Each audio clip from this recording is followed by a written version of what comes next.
Great. I think we're ready. You ready? Sure. Give thanks.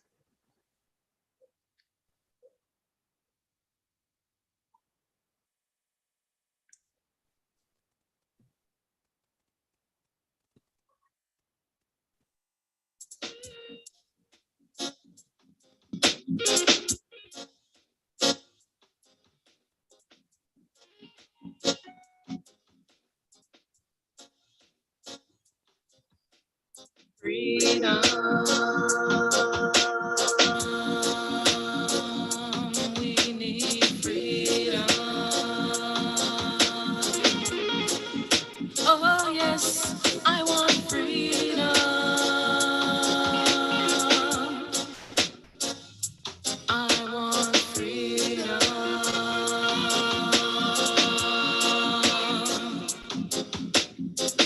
Have a purpose in all you do. Just make sure that your purpose is true. Have a purpose in this here life, so your life ain't full of strife. Live a purpose each and every day, so we can live in Yahweh. I have a purpose in all you do. Just make sure your life is true.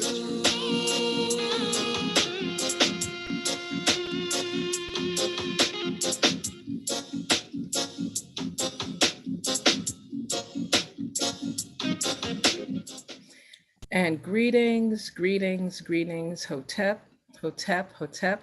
Welcome to another live broadcast of Building Legacy here on Ast Speaks. This is your host, Stoutt Ast, Dr. Chenzira Davis Kahina, for short, Mama Dr. Chen.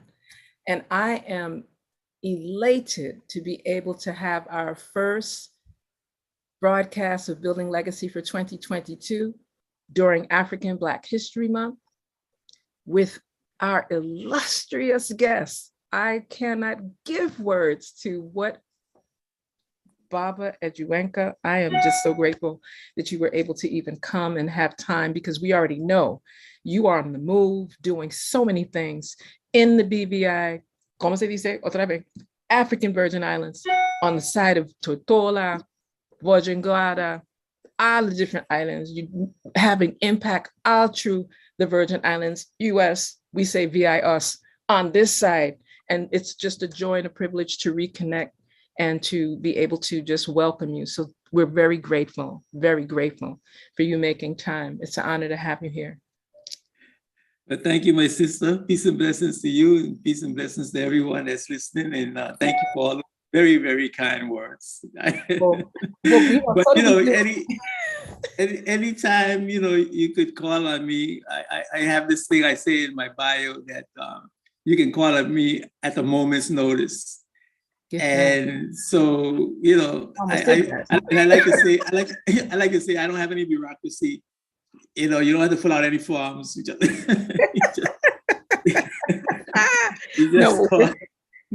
call, you know, and I'm here. It's an honor and a privilege to be on the program with you. And of course, I give my regards to your illustrious husband, you know, and you know, it's a real pleasure.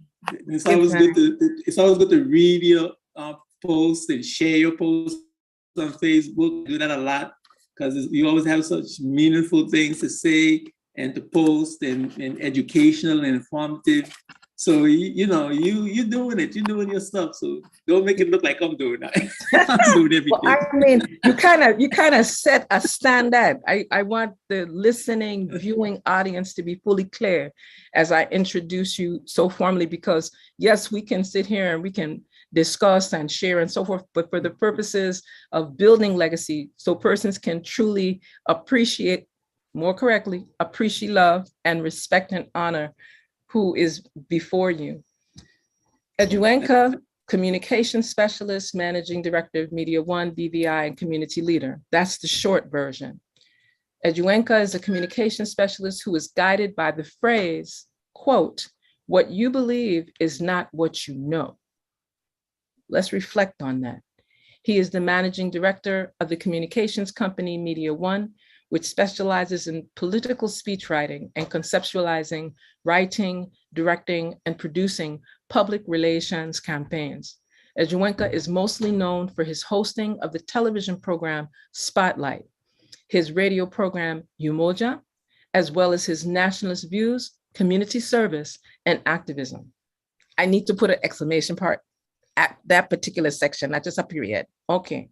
His love for his country and passion for health and education have led him to serve on numerous committees and boards, most notably the British Virgin Islands Health Services Authority and the British Virgin Islands Chamber of Commerce and Hotel Association boards, the Virgin Islands Technical School Steering Committee, and the Virgin Islands Festival and Fairs Committee, to name a few. He is currently a member of the Board of Governors of the Lavity Stoutt Community College. As a member of the Caribbean Broadcast Media Partnership Board, Edju received the most committed media award for his work with HIV/AIDS awareness and is a recipient of a Paul Harris Fellow from the Rotary Club of Tortola. We have to add this.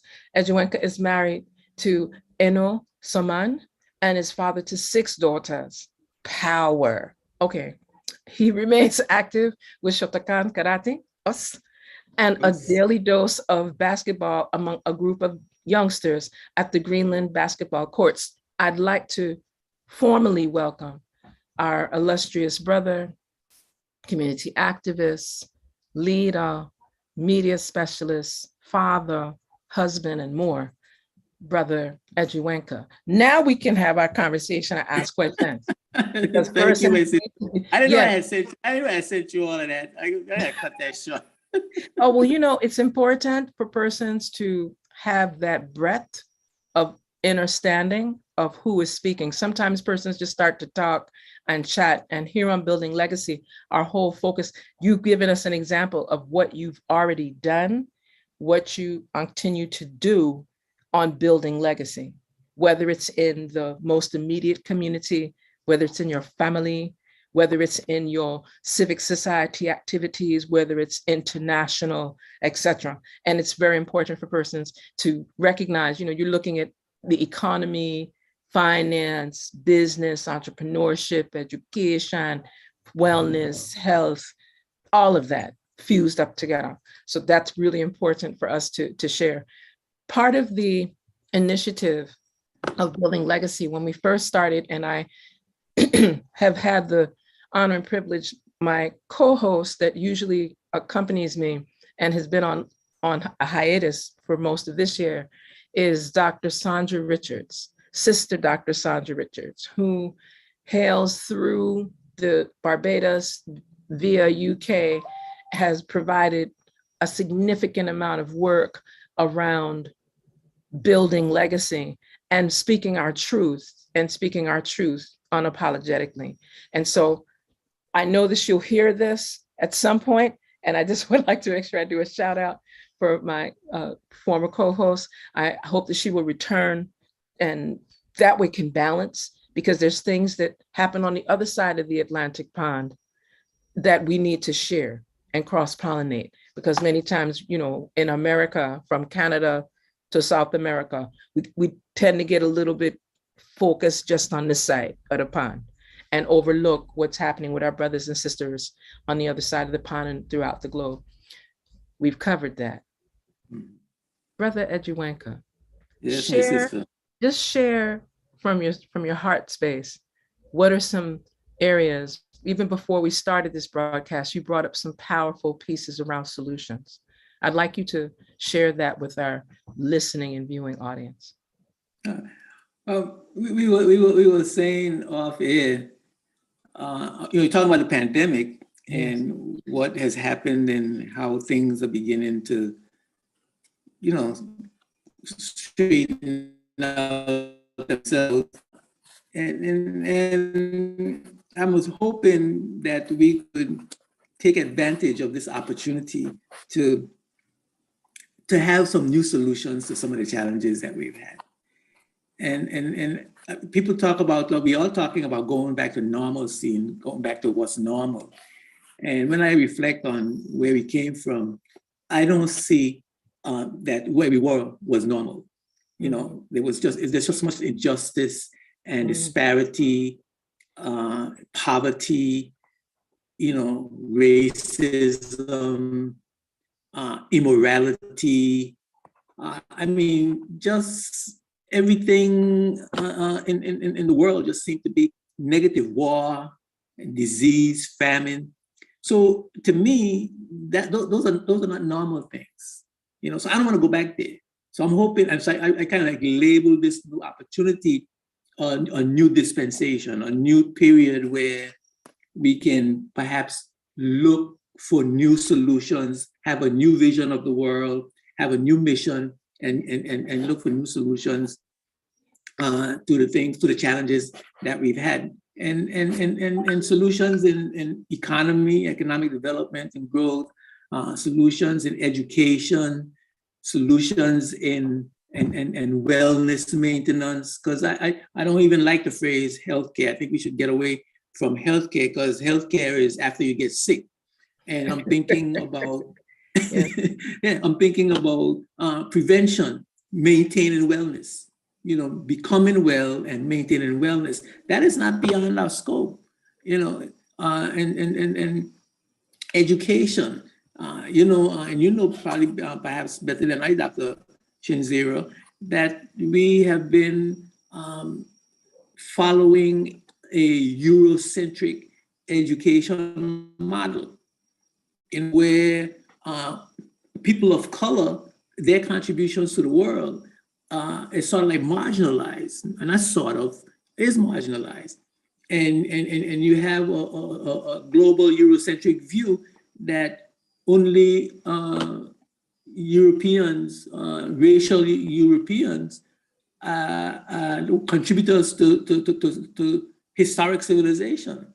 And we've come to learn through our scholars that those things are not true. And so we don't get the education in our system that shines a light on Africa and the great civilizations of Africa before every other civilization.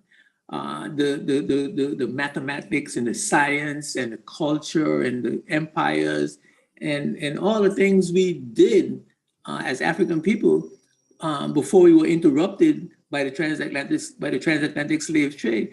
So we you know, that needs to be new. We need to be talking to ourselves and talking to each other more about who we are, where we came from, what we had in the past, and how to regain that what was stolen from us and what we've lost. So we need some new things, you know. We you know, even in black, in you gotta stop me, you know. No, you need to bring it up, because sometimes these are the types of conversations that need to be had, because just saying African Black, like I have an issue always saying Black History Month. So I always envelop, because I recognize where many persons are. Black is the term. And I recognize there's a lot of justification for that. We still got people justifying Negro, and we still got people justifying colored. I don't get into that discourse, me personally. So I just put like African Black, because it's all the time. It's not just February here or October in the UK. It's all the time. It's 365 and 366 on a leap year. Please proceed. But even with that, right? Even with our African History Month, we talk a lot about some of the inventions, and we talk about some names of our heroes and dates and so on. But I don't think we get the sense of what African means and you know, who we actually are and who we were, what happened to us, and how that has impacted us and affect us to right now as we speak. You know, right. we haven't dealt, for example, with post-traumatic slave syndrome. I don't even think that we believe that that's a thing. you know. But you must be familiar with Dr. Joy DeGruy's book, of course, right? And when you read that book, when you read her research, you are able to see how our behavior now, all the things that we talk about that's negative about us, how those things came out of the trauma of the transatlantic slave trade and the plantation era. You know, we talk about the crab in the barrel mentality and how we don't trust each other and how the fathers don't how we don't love with the intensity and the commitment as others, how fathers impregnate women and then we don't take our responsibility seriously. All of those things are a result of the plantation era traumatic experience. And then Dr. Joy DeGruy points that out in her book. And so we need to understand those things so that we are able to say, oh, you know, yeah, I recognize that. I recognize that when little white children are in a space and little black children in a space, the little white children are able to roam freely when the little black children have to have the mother make sure that they stay right close to her frock tail because little black children are not supposed to be able to do that. Little white children are supposed to be able to roam freely. And so the world belongs to little white children, whereas it doesn't belong to little black children. And all of those things comes out of that era. We don't understand that stuff. So we are behaving in a way that we don't understand. And so because we don't understand how we're behaving, we are not able to correct our behavior. Correct. You see what I'm saying? No, I hear you clearly. I hear you clearly. So our history need to be taught in such a way is to give us a true understanding of who we are, where we came from, how we got to be who we are, and we have to play the blame game. We have to hold the persons accountable who put us in this position. We can't keep saying, well, it happened a long time ago. We can't, we got. Yes, it happened a long time ago, but it's still happening. It hasn't stopped. You want me to forgive you, but you continue with yourself. I mean, I forgive you yesterday, and then the day you shoot me. Then I forgive you today, and then tomorrow you shoot me. Right. Turn the other cheek has expired. Correct. That has expired. And so I don't want to really have any discussion I want us to understand what happened to us, but I want us to have, I'm tired of the discussion with the perpetrator of the horror. And I'm looking now for us to take responsibility, knowing what we know now, talking to each other about what actually happened. I'm expecting us to take responsibility to defend ourselves, protect ourselves,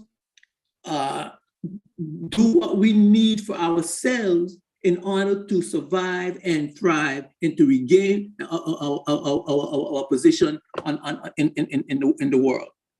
It's no reason for right now. There's no reason for us as an African people whose genes, who in the gene pool, whose gene pool is the dominant gene pool in the traits, the dominant gene pool, who is the fathers and mothers of science.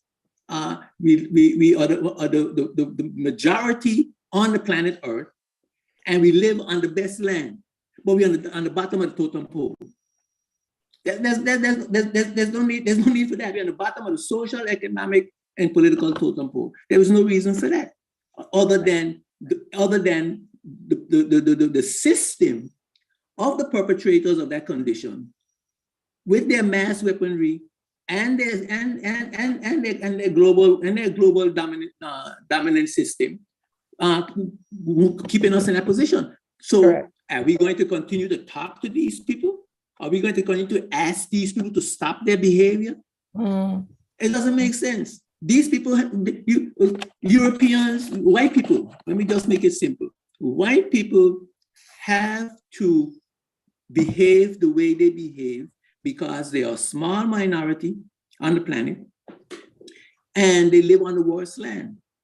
So We're going to some deep areas. We're going into those deep areas. You're right. But it's You're right. Yeah, they live on the worst land, right? So just I mean, you put yourself in their place. Really, put yourself in their place. You came out of the cold, barren land. You're numerically inferior. You're land resource poor. You're not as strong as the rest of the people in the world. And so and most of the things that you've gotten, you have stolen, right?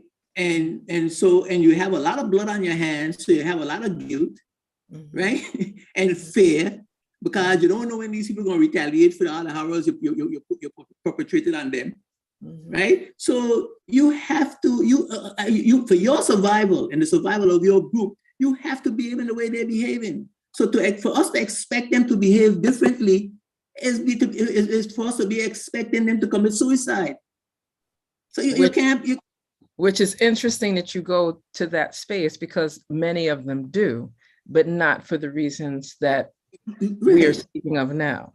Right. And it's shifted to where the internalized racism has created even amongst their own. And I'm very clear on that. And I wanted to just take a second. Post-traumatic slave syndrome, America's legacy of enduring injury and healing, by Dr. Joy DeGruy. It's really important for persons to just Google DEGRUY, Dr. Joy, DEGRUY, and you will find a host. Not only was the book produced to help explicate some of these things that our illustrious guest, Baba Edjuenka, is sharing, there was actually a study guide that she produced 4 years later to actually assist people in understanding how to actually frame and comprehend and develop solutions to get past this PTSS. And people like to talk about PTSD, but people forget about PTSS, right? Yeah. Please, and I think yeah, that's part of it. So I accept that that's how they have to behave, and I understand their behavior. So it's our responsibility. It's our responsibility now to defend ourselves, to work for ourselves, to work for each other, to restore ourselves to our traditional greatness. It's us.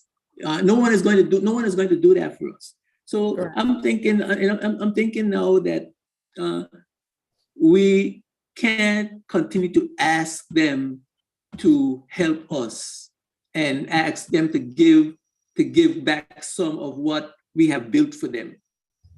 Correct. We need to now start to build our own, and we have resources. We just seem to lack the mindset. We just seem to lack the commitment. And I think the commitment comes from understanding our historical places, where we were, where we came from, how we got to be where we are, and how to make those corrections and adjustments mentally and spiritually in order to regain our traditional greatness. And so I'm hoping that this new, and actually I'm seeing some of it. If you're hearing our conversation now, you could see that, so that we've come a long way in understanding our situation, and I'm hoping that we'll go further in that understanding, and that understanding will translate into actions that are made based on the group. We need to make group-based decisions. When I'm going to spend my money, for example, there's no need to make no whole heap of noise, because anybody else making a whole heap of noise. They don't make no whole heap of noise. When they're going to spend their money, they just look to people that look like them, and them go spend their money there. They don't say a word. Right. We need to adapt that.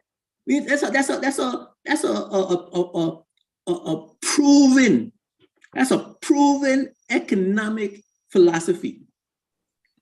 When you're going to spend your money, the first thing that comes to your mind, let me see who would look like me, who are selling that thing. Mm-hmm. I'm going into the colloquialism now because the passion. No, you need to, because we there. Which part we there? I hear you. You see, so that's so just a simple thing like that. And everybody practice that, you know. Everybody other than us practice that. That's to the degree of their success. Is to the degree that they practice group-based decisions, unified group-based decisions. Correct. You understand? And so we need to take a page out of that book, and we need to start saying, no, I'm no longer matching. I don't want to get arrested. I want to spend the money on liars. I don't want to go to jail. I don't want to burn down nothing. I don't want to break up nothing. That's right. All I gonna do? Okay, so that's what you're gonna do. You're gonna shoot me up, and you're gonna beat me up, and you're gonna discriminate against me. No problem. I will discriminate against you right back. I will. Whenever I got to spend my money, you wouldn't get another dime. And whatever you don't have, and I could do without, I will do without it. Whatever you have that I could do without, I'll do without it. And whatever we don't have, whatever our people don't have, I'll do without, or we'll make it ourselves. And so we have to come to that decision. And you know, we tout our and we idolize our leaders like Marcus Garvey and Malcolm X and even Martin Luther King to some extent. But W E Du Bois, you know, but we don't follow nothing them tell us. Well, it's interesting that you even said, well, today being W B Du Bois's solar return and Earth Strong. It's interesting because all of the names you mentioned led a standard of excellence. All of them through trials and tribulations that are similar to what we endure, but with more intensity, you know, in the case of each of them. And in the case of assassination physical or assassination legal, right? And assassination in terms of intellectual interference, you know, in the case of Dr. W B Du Bois, and persons forgetting that he lived long enough to go through 3 or 4 distinct different practices, you know, from that talented 10th piece to more of a progressive Pan-African piece that was pre-liberation focus to Pan-Africanism during and post-liberation focus, and then ultimately being that exemplary Pan-Africanist in the continent, doing that work, and again, being laid to rest in Ghana alongside his illustrious wife. A lot of us need to come around to reality. Ish, he did. He did. That's not true. You know, he lived 90 plus, 90 years. You know, I haven't gotten to that. I pray I do.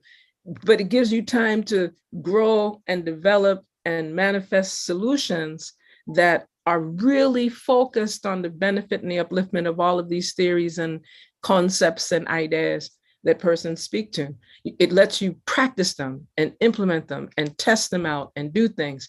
In the case of the Honorable Marcus Garvey, again, with all of the efforts that are coming forward now, you know, we've seen documentaries of the past on Garvey. There's a current Messiah, the movie piece that's a documentary short, you know, that's being featured now, was featured in the UK earlier this month. And the whole exonerating Garvey movement being led by his son, Dr. Julius Garvey, among others, and it's taking up steam in various institutions, various civil society networks, various grassroots organizations, and even amongst non-Africans, because it's clear that it's exoneration. We're not looking for a pardon. He was innocent and he did not do it. Pardon for his guilt.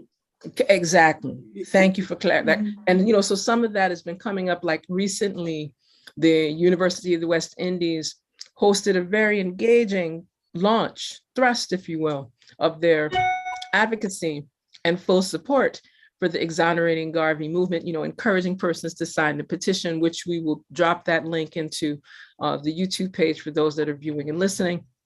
Take that back. We'll put it in Facebook because YouTube won't really permit links per se. However, the intention is just to raise 100,000 signatures. I thought it would be 1 million. But if we could just show that sign of strength for persons to understand how important it is to exonerate the illustrious, honorable Marcus Messiah Garvey. And, and this starts to set a precedent for others that were dealt with similar. Breaking up. Oh, okay. Can you hear me now? Is it more clear? That's better. Yes. Okay, give thanks. But ideally, what we're speaking to is our ability to strengthen solutions. Like that's what you said that has stayed in my mind, because sometimes you're right. We talk about who discovered this and who invented that, and that's important. Yes. And we talk about who the various organizations are and the respective leaders. Those are very valuable and important, because persons need to understand social context and history. And then now that we know these things and we're gaining this knowledge around these things, what are we able to build and do together? How are we supposed to behave with that information? How about that? And let me show you something. Now, listen, I guess it's a good thing to ask President Biden to exonerate Marcus Garvey. I'm not going to, I live by the philosophy that the creator is in control of everything, and so everything has a purpose and everything has a reason, right? So I'm not going to slight anything that is happening. But what I would like to see, even if we continue to ask President Biden to exonerate Honorable Marcus Garvey, what I would like to see happen is that all of the African, American, Caribbean, and African leaders, right, take out Marcus Garvey's case and present to the world, not to America or to Europe, present to the world the evidence of his innocence, and then declare him free and exonerated. We declare our brother innocent and exonerated, and we make him a Black global hero, and embrace his principles and philosophy, and say that this is our hero. He's innocent. He was framed by America, the American justice system, and so we embrace him, we exonerate him, and we put him on the pedestal that he belongs. And if Biden wanted to agree and whatever he wanted to do, whether he wanted to make it a pardon or he wanted to make it an exoneration or what he wanted to do, then do it. It don't matter, because we would have done it. We can do that. We don't have to wait for Biden. We don't have to wait for Biden to exonerate Marcus Garvey. We could do that ourselves. And see, what you're saying is exactly what has been shared, and I would be remiss if I didn't honor that. We agree. You and I are on the same page when it comes to that there. And that's why the focus has been, yes, there's this exoneration piece, and yes, there's a component dealing with the President of the United States. And there's also parallel to that, what we, the world, the African world, and the rest of the world can do and say and state and make it with the same strength, and make it not a declaration, not an international press statement, but a decree, something that's like as strong, the weight, like what would come from the Vatican, a decree that is not going to be revoked. You understand? Like that's the layer of how this is being coming forward. And in the Universal Negro Improvement Association, African Communities League, Rehabilitating Committee, for short, UNIA ACL RC 2020, under the leadership of President General Akili Malik Nkrumah. That's exactly what PG Akili said from the gate. That our focus cannot just be on what they say and what America gonna do. It needs to be decreed, put in place on every pillar around the planet from us. We exonerate. You dropped out there for a minute. I said you dropped out there for a minute. Okay, can you hear me now? Can you hear me now? Yes, I can hear you now. Yeah, but I Okay. understand. I understand where you're going, and that is part of the new solutions that I'm talking about, the new dispensation I'm talking about, where we make the decisions for what we want and we act on those decisions. We don't need permission to act. We don't need approval to act. It's like, and I went to a event on Sunday where Dr. June Suma made a presentation where she broke down the Emancipation Proclamation, right? Yeah, that was been exciting. And yes, and it's clear that the Emancipation Proclamation was a trick, and people ask me, people ask, how was it a trick, right? Because first of all, they had no power to proclaim us free, right? They arrogated that authority to themselves, right? And so they had no power to declare us free. But what happened is because we accepted their authority and we accepted their proclamation, we got the feeling psychologically that we were in fact free when it was just an illusion. The freedom that they gave us through the Emancipation Proclamation was an illusion of freedom. And because of that illusion of freedom, we no longer think or desire to fight for freedom because we thought that we were free because they proclaimed us free. And that was the biggest trick, because then we became bigger slaves than ever. You see what I'm saying? We became bigger slaves than ever because look at this. Look at the system, the post-proclamation system. When you examine the post-proclamation system of the Europeans, the sharecropping system, the Jim Crow laws, the segregation laws and behaviors, the gerrymandering, everything about the system continued us in slavery, but we were no longer fighters. We were no longer warriors. We thought we were free. And up to today, this situation hasn't changed. And so that's where we're going in this particular conversation, there are a number of different organizations that I know you have been a part of. There are a number of organizations, part of where I sit in regards to the UNIA ACL-RC 2020 is as a High Commissioner General for Caribbean and Americas. And it took a minute to be able to work with all of these different entities, organizations that are working towards those solutions, because some persons may just focus on reliving and retelling the different aspects of our narrative of what transpired to get us into this position. And so not the persons are necessarily stuck, some are, but some of it is just that's the work that some persons do. Other persons are really engaged in sharing and utilizing these media networks like yourself. I'm navigating into that space again, and to be able to use the media technology so that we could communicate and share different ideas, actions, programs, etc. I'm hearing you. Just have to close the window. And no worries. And then the other portion of what we are engaged in is linked to those persons that are into that economic funding, finance, because again, everybody needs, whether it's, we're going to say money, but I like to use the term currency. There has to be some degree of currency. I'm losing you some again. type of, oh, okay. I'm going to keep speaking.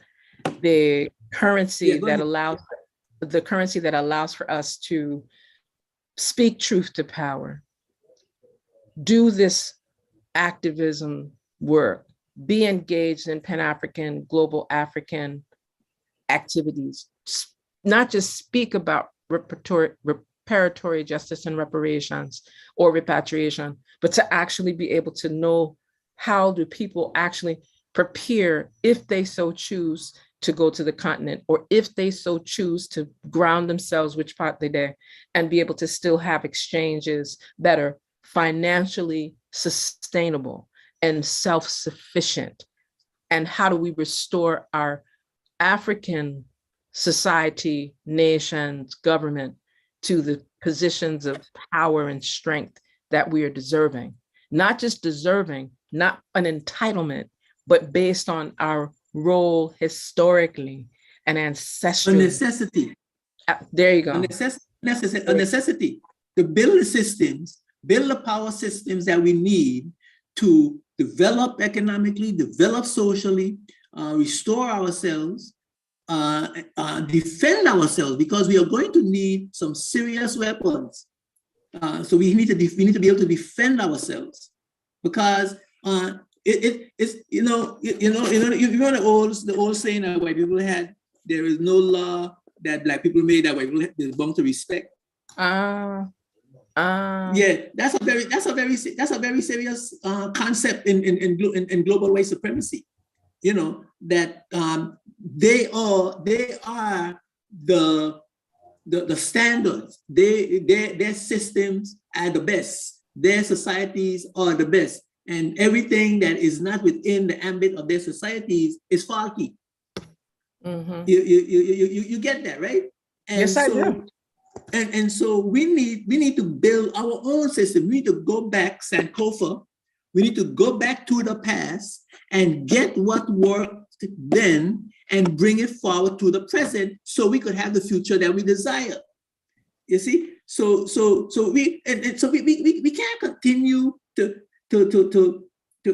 follow their lead and to wait for their decisions and to fight them to allow us equality in the institutions that they have built for their global white supremacy, their global domination. To me, that's an insane behavior. You know, no, seriously. For us, listen, come on, you got to put yourself in these people's shoes. They build their institutions, they build their weaponry, they build their systems for their global domination. That's what it's used for. That's what they do with it. Right. You understand? And we fighting them to have equal access to it. This has got to be a new era. It's got to be a new dispensation. We got to start thinking differently, and we got to have it, if I may say so, that all of us want to be leaders. So you got an organization, and I might differ from you with methodology. Instead of having a discussion with you and try to infuse some of my ideology with yours in your organization and follow your lead and have good discussions in the best interest of the group, right? I go out and I form another organization so I could be the head of that. So we got million little organizations spamming around here and there, begging them for money to exist. And then they're using that assistance to influence our decisions. So we can't even make a proper decision for our own advancement.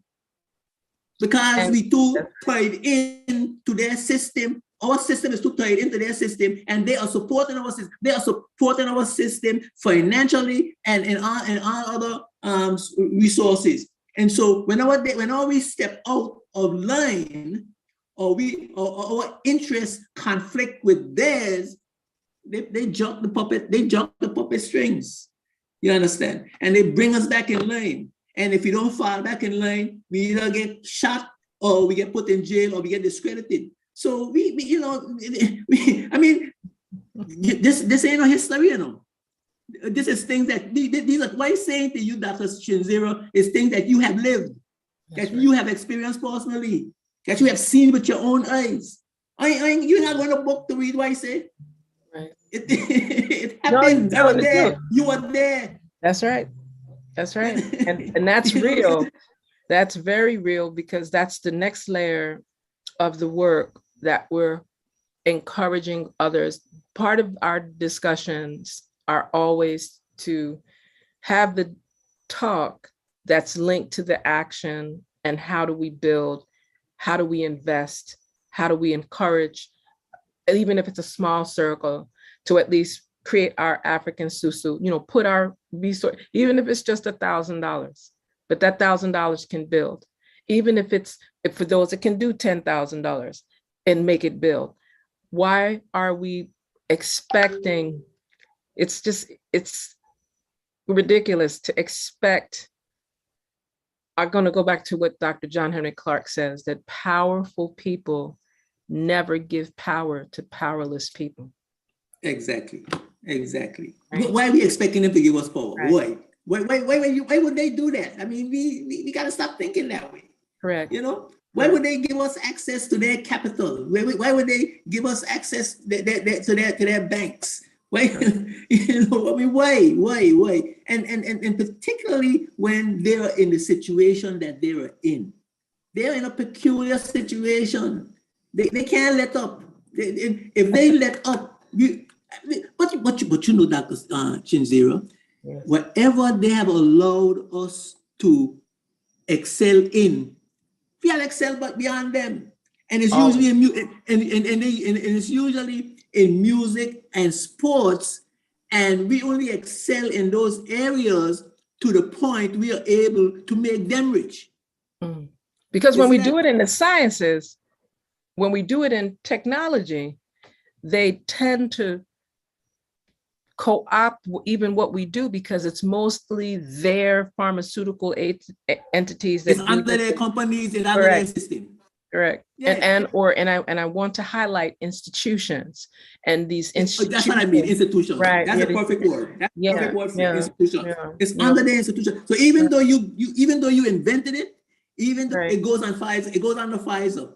Right. It goes under Moderna. It goes under Johnson & Johnson.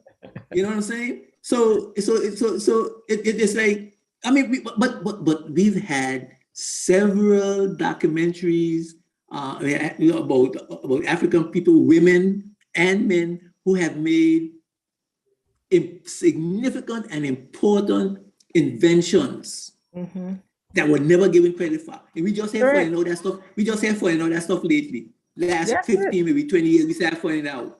Right. And they are they're going to, you know, so that's why it's really critical. And I desire to, with what you just said about institutions and information and power and privatization of public resources, I just would like to interject a quotation that I pull up quite frequently from the work of Dr. Nancy Turner Banks. Let me be very specific. MD, not PhD, but MD, right? And it's from her work, AIDS, Opium, Diamonds, and Empire, the Deadly Virus of International Greed. And I quote, "A more pernicious outcome of these medical wars has been the silent loss of personal sovereignty and the loss of the most sacred and inalienable right to the sanctity and security of our own bodies and the free choice and right to select the medical treatment that we deem best. Information is power, but access to accurate medical information has become proprietary because of the privatizing of public resources. The idea that an individual has the right to be adequately informed to make a medical decision has become an arcane notion," unquote. All of what you've been saying is connected from how we've even started this conversation, this discussion tonight. It's so important that persons recognize the connections of what is being shared and some of the solutions that are being recommended. Some of it is to, yes, there's certain things we all collectively need to study. If you're not in some type of book club, study circle, it's important that you just get clarity on being engaged in some type of study within your circle of influence, your circle of engagement, even if it just starts with you and a couple of friends. It's really important that when you move beyond just what you read and what you chat and talk about, that you work on building something in your respective community and supporting that. I love how in your introduction, in introducing you, you went from all of these powerful pieces that you do in all these, agencies and units and organizations that you work with in your professional area, but then you brought it right to playing basketball with the youth. I just thought that was just, that made me get to the heart of how you're able to do whatever is required to build legacy, strengthen and build community, which all the years I've known you, which it's been quite long, I am really humbled and honored to be able to see you as, one of our Babas, one of the elders of note that's really bringing truth to power wherever you are. Well, the afternoons on the basketball court, and I just came from there before they came to you. is my most favorite thing to do. Okay. Really, because I'm with the children, I'm with the young people, and we playing ball, and they honor me with the name Grandpa, because I'm the oldest person on the court, and Grandpa became a code word. So, like, for example, if I'm driving down the street and somebody yelled out Grandpa, I'm obligated to turn around and come back and see who that is. That's right. Right? And if anybody's in trouble and they yell out Grandpa and I hear that, I'm supposed to go and look for them to see what's happening with them. So it turned into something that I had no idea it would turn into.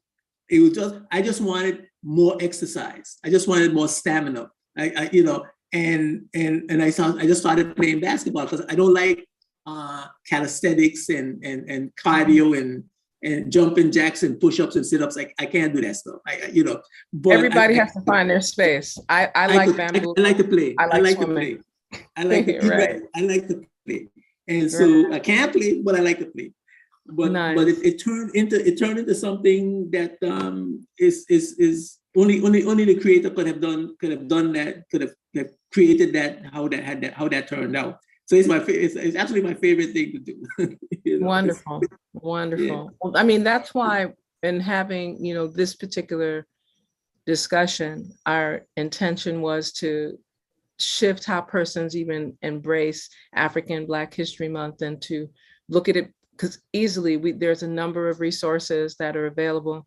Persons that desire to get copies of like that list of the achievements and who invented various things to be able to share within your circles. If you're interested in African reading lists that are recommendations from different organizations, what we've done here at Our Speaks is we've compiled quite a few, and persons can easily email ASTSpeaks, that's ASTSPEAKS @gmail.com to be able to gather that type of information. There's also opportunities for persons that are willing to support and engage in some of these broadcasts that we're sharing, because it does take time, it does take resource, and it does take energy. And we'd like to be able to have the caliber of guests like Baba Edjuenka, Grandpa Edjuenka, right? Join us in the future. And just, again, currency is really important. When we speak of the principle of Ma'at, we're speaking of a principle, a feminine principle that represents truth, justice, order, reciprocity, balance, divine righteousness, and harmony.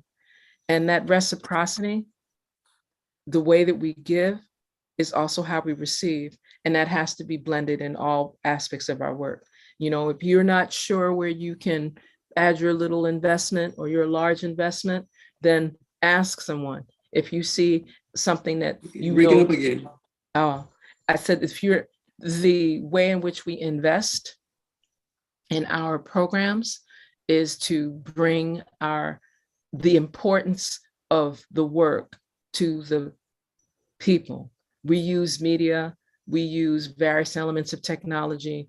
We use, whether it's this platform in YouTube, Facebook, Twitter, TikTok, StumbleUpon, Instagram, all of it, Vimeo, all of it that needs to be incorporated so that we can get some things, exchanged with our sisters and brothers around the world. We're getting to our closing time. It's the top of the hour. See how fast that went? Yeah, right. I like to talk. Well, no, you have much to share and much to say, and in light of with that, I'd like for you to, give us your reflections, and you have several minutes to share, please. Yeah, well, I first I want to say there are 3 books that are really important to me. The ISIS Papers by Dr. Francis Cress-Welsing. Okay. I had them on the tip of my tongue. Oh, the Post-Traumatic Slave Syndrome by Dr. Joy DeGruy, and Urugu. And I can't remember the author's name. Yeah, no, that's Dr. Marimba Ani. Yes. Right. Those 3 books. Yeah. Yeah. Yeah. For some reason, her name no, because doesn't stick with me, it's a serious. We will say her name with honor, respect, and grace. Dr. Marimba Ani set such a high standard in the fields of social science that she has just shifted and focuses on bringing up our youth and getting them prepared. She's off the chain, not even off the chain. She's like in another sphere. She's a supreme being. There we go. Supreme being. There we go. She's a supreme being. You know. And yeah, so those 3 books to me will give us a good place to start to understand not only who we are, but what is around us. Okay. You know, because a lot of times we understand, we start to get a sense of who we are, but we don't get a sense of what is around us, what has actually happened and who's making it happen, how it's happening, so that we can navigate, you know, and make informed, intelligent decisions. And so I want to encourage persons to read those 3 books: Urugu, Post-Traumatic Slave Syndrome, and the ISIS Papers, The Keys to the Colors, to start with those books. But there are a lot, but we have to read, you know, we have to read our books. We have to read our scholars. Our scholars give us an Afrocentric perspective, you know, and so we need to use that information to develop our systems and to change our patterns of behavior. You know, I say in education, for example, we don't get a global Afrocentric worldview in education. I have a daughter who's a teacher at a college, and she's teaching in the humanities, and she's teaching African civilization, and she's using a textbook about African civilization written by white people. And so in that book, it seemed as though Black people didn't make no contribution at all, but she's teaching African civilization, right? So she now, being that she's my daughter, I'm giving myself credit for that, being that she's my daughter, she's able to say, well, this here in this book happened this way, actually. you know, right. And these were the persons who made that contribution that they are claiming. Right. You know, and so she's able to bring that Afrocentric perspective into the lecture. Most of our teachers are not able to do that. Right? Mm-hmm. So a teacher who is not Afrocentric based would allow that to go through to the minds of our people, which continues to breed an inferiority complex. Correct. You see? So I mean, we have to start looking at all of these systems that we've been following, dissect them, understand them, and start planning courses of action that's going to truly free our minds from the global white supremacy domination that breeds the inferiority complex in us, that perpetuates the global superiority complex in them. Okay. So I could just be. Well, I am grateful for you sharing that assessment, that analysis, that solution, and ways in which people can link with you to be able to get more information from you. That's really important to us. So whether it's a website, you know, please give us the information on the Spotlight broadcast as well as Umoja, so persons can know that that's a space where they can go and get more information. And I will continue to keep telling people that Speaks, this is what we do.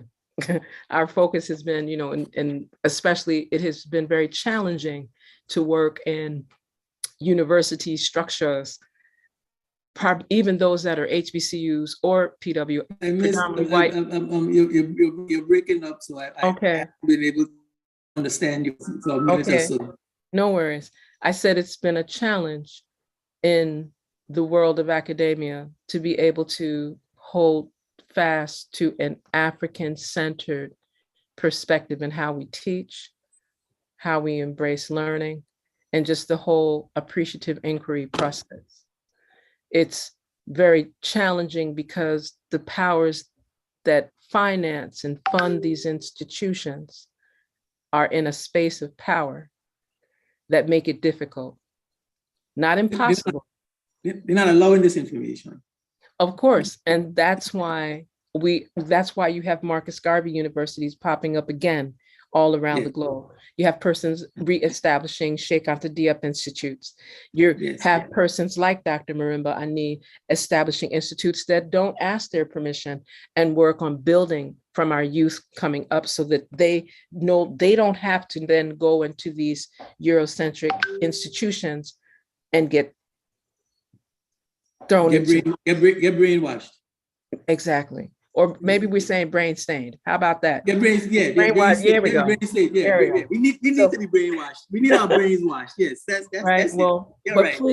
please, before we close, I'm going to go over a few minutes, but I wanted for persons to be able to know the links, the way that they can listen and view Spotlight and Umoja, please. Okay, so Umoja comes on Mondays at 1 p.m. and you are able, and the second and fourth Thursday in the evening at 7:30 p.m. So that's Mondays at 1, the second and the fourth Thursday at 7:30. And you could listen on zbviradio.net, zbviradio.net, or Umoja Facebook Live, UMOJA. Umoja means unity, to strive for and maintain unity in the family, the community, the nation, and the race. That's the first principle of Kwanzaa. Right. And so Umoja Facebook Live, along with zbviradio.net. Spotlight has been off the air since the hurricane. Okay. And I haven't gone back to it yet. I'm working on something to get back on, to get Umoja on television, on live television. Okay. But I'm still working on that. And when that comes out, I'll let you know about that. But Okay, right now, it's Umoja on zbviradio.net on Mondays at 1 p.m. and on the second and fourth Thursday at 7:30. Second and fourth Thursdays at 7:30 p.m. At 7:30 p.m., correct? Okay, I'm missing you.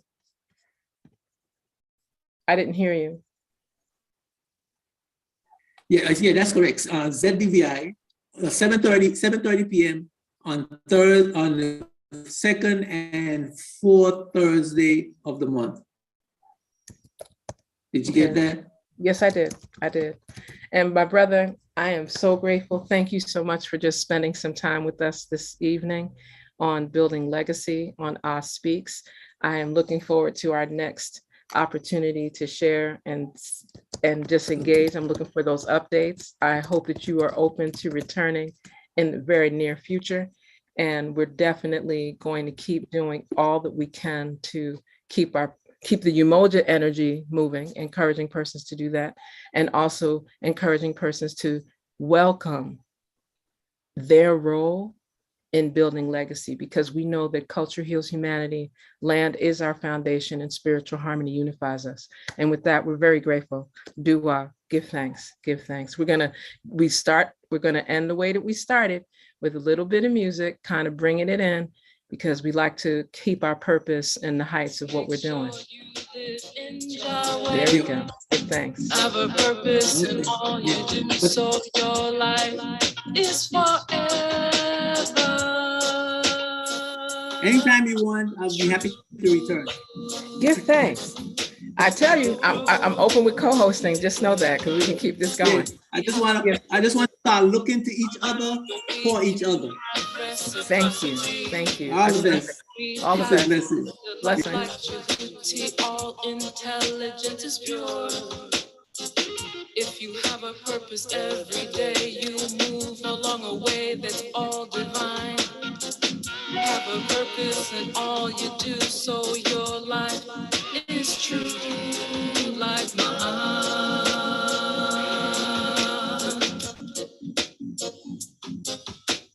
Freedom.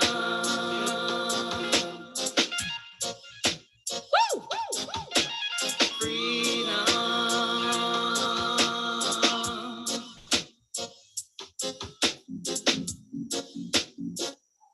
We are so thankful, and we are going to see you in our next broadcast of Building Legacy. Stay tuned and stay free and keep building.